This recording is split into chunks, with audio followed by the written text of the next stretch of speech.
तो एक बार फिर से मेरे इस bilingual channel siesta learning with मुसाफिर हुयारों में आपका हार्दिक स्वागत है।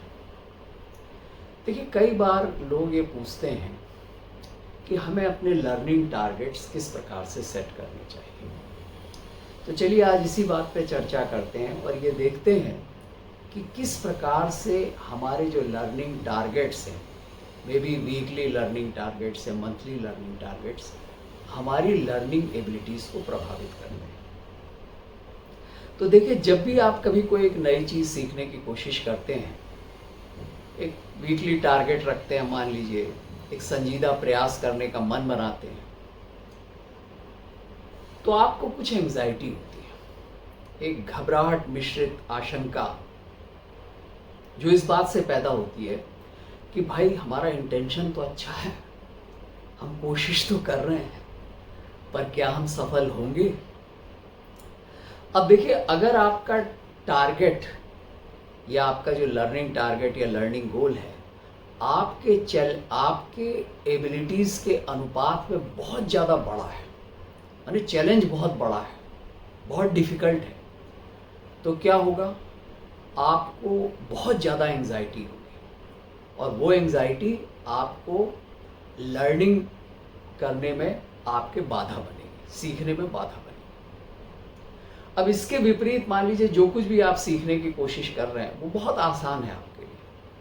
समझ लीजिए बाएं हाथ का खेल है, आपको ऑलरेडी आता है, आप उसको एक फिर से एक टारगेट आपने लर्निंग का रख दिया उसका, तब क्या होगा, आपको जरा भी एंग्जाइटी नहीं होगी, बल्कि एंग्जाइटी तो दूर, आपको एक तरह की डलनेस आ जाएगी और वो डलनेस भी आपको सीखने में प्रेरणा प्रदान नहीं करेगी। अब इस संदर्भ में मुझे एक बड़ा इंटरेस्टिंग किस्सा याद आता है जो मेरे एक कलीग ने मेरे से शेयर किया था। जो उनके बचपन का किस्सा है, वो क्लास 8th या 9th में रहे होंगे, तो उन्होंने मुझे बताया, वो मैं आपसे शेयर करता हूँ। तो वे कहते हैं कि जब वो क्लास 8th 9th में थे तो उनको एक सब्जेक्ट में बहुत ज़बरदस्त इंटरेस्ट आ गया। वो सब्जेक्ट जो टीचर पढ़ाते थे, उनका पढ़ाने का तरीका बड़ा इंटरेस्टिंग था, बहुत ही क्रिएटिव वे में पढ़ाते थे, बहुत क्रिएटिव टाइप के क्वेश्चन पेपर भी सेट करते थे, अप्लाइड और क्रिएटिव टाइप के क्वेश्चन पेपर। तो कहते थे मुझे उनके द्वारा सेट किए हुए क्वेश्चन को सॉल्व करने में बड़ा मजा आता था। तो बताते हैं कि एक बार क्वार्टरली एग्ज़ाम हो रहा था उसी सब्जेक्ट का, और मैंने क्वेश्चन पेपर पलट के ऐसे देखा तो मैं एकदम से निराश हो गया, क्योंकि क्वेश्चन पेपर बहुत ही रूटीन और सिंपल टाइप का किसी ने सेट किया। दरअसल हुआ क्या था कि उस बार किसी दूसरे टीचर ने वो क्वेश्चन पेपर सेट कर दिया था।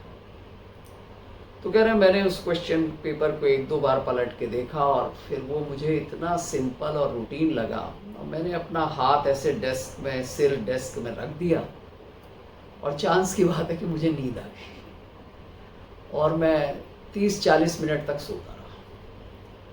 वो तो अच्छा हुआ कि इन्विजिलेटर ने देख लिया और उसने मुझे उठा दिया, तो बाकी बचे हुए टाइम में मैंने फटाफट क्वेश्चंस सॉल्व करके किसी तरह पेपर सबमिट कर दिया, नहीं तो उस दिन मैं उस एग्ज़ाम में फेल हो जाता। देखिए, किसी भी लर्निंग गोल के लिए हमें मोटिवेशन तब आता है जब वो मॉडरेटली चैलेंजिंग हो, यानी थोड़ी एंग्जाइटी या आशंका बनी रहे कि भाई अगर हमने ठीक से प्रयास नहीं किया तो हो सकता है हम फेलियर भी हो जाए। देखिए, लर्निंग गोल सेट करना, चाहे वो वीकली हो या मंथली हो, सितार के तार को सेट करने की तरह है। अब अगर हमने सितार के तार को बहुत टाइट कर दिया तो क्या होगा, तार टूट जाएगा।